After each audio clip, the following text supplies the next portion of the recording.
मशहूर क्रिकेटर, साबिक क्रिकेटर भी कह सकते हैं और अब स्पोर्ट्स एनालिस्ट भी इनको कहा जाता है।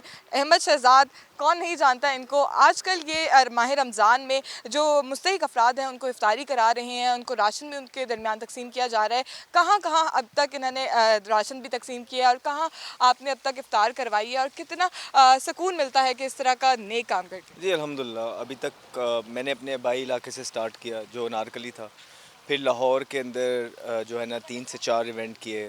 फिर उसके बाद हम पेशावर गए, फिर हम मर्दान गए, फिर हम स्वात गए, दीर गए, मुल्तान गए। उसके बाद जहाँ तक हम पहुँच रहे हैं वो ये है, अभी फिर जिस तरह लाहौर आ गए, फैसलाबाद। और हमारी जो अफ्तारियाँ हैं वो गिलगित बल्तिस्तान में भी हो रही है, कराची के अंदर भी चल रही है बिल्कुल। तो कोशिश ये की है कि चारों सूबों को जो है ना कवर किया जाए, क्योंकि रमज़ान एक ही है और 28-30 दिन होते हैं।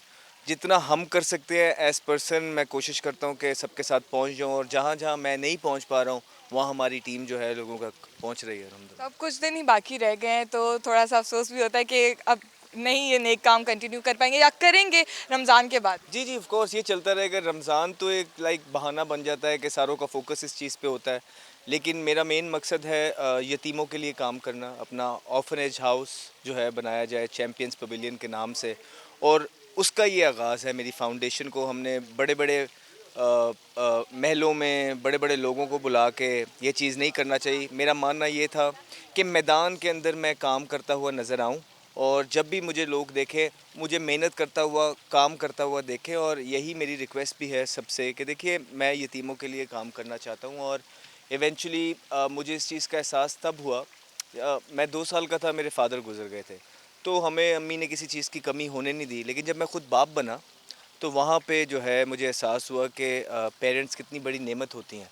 तो वहाँ मैंने डिसाइड किया कि नहीं, हम इंशाल्लाह यतीमों के लिए काम करेंगे, और जो भी मेरे बस में हुआ, क्योंकि अभी जवान हूँ, जवानी है, और मेरी पहली प्रायोरिटी जो है वो मेरी फाउंडेशन होने वाली है। तो उस पे मैं पूरा ज़ोर लगाऊंगा और कोशिश करूंगा कि जितना काम कर सके और अल्लाह ताला को राज़ी करने की कोशिश कर सके, वो करेंगे इंशाल्लाह। तो एक दिन में कितने लोग आ जाते हैं और राशन में आप क्या क्या तकसीम करते हैं। देखिए, जिस तरह हमने पहले नारकली के अंदर 200 राशन थे, 400 की मेरे ख्याल से अफ्तारी थी।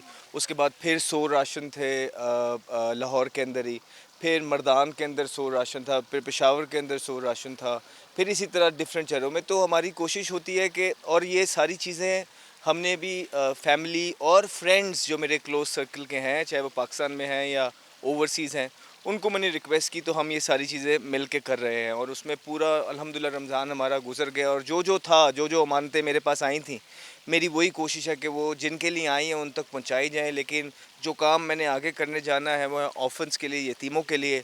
वो मैं बिल्कुल भी अकेला नहीं कर पाऊँगा, या मेरे जो चंद दोस्त हैं वो नहीं कर पाएंगे। उसके लिए मुझे पाकिस्तान की ज़रूरत पड़ेगी, ओवरसीज़ पाकिस्तानियों की ज़रूरत पड़ेगी। और जब इस कौम को ये यकीन हो जाता है ना कि कोई इंसान दिल से काम कर रहा है, जो टैक्स चाहे दे ना दे, लेकिन ज़कात और चैरिटी, इसमें हमारी कौम सबसे आगे है। बशर्त ये है कि लोगों को आपको यकीन हो जाए।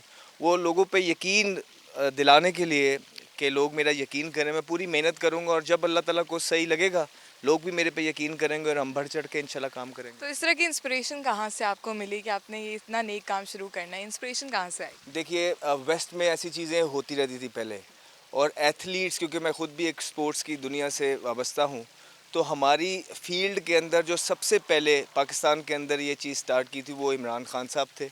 और मेरी इस काम के अंदर जो है, जिस तरह उन्होंने शौकत खानम यूनिवर्सिटी और बहुत काम किया इंसानियत के लिए, और ये सारी ढकी छुपी नहीं है, तो वो इंस्पिरेशन है इस काम के लिए मेरी। और इसी तरह हमने जो है ना आगे इस काम को इंशाल्लाह लेके चलेंगे।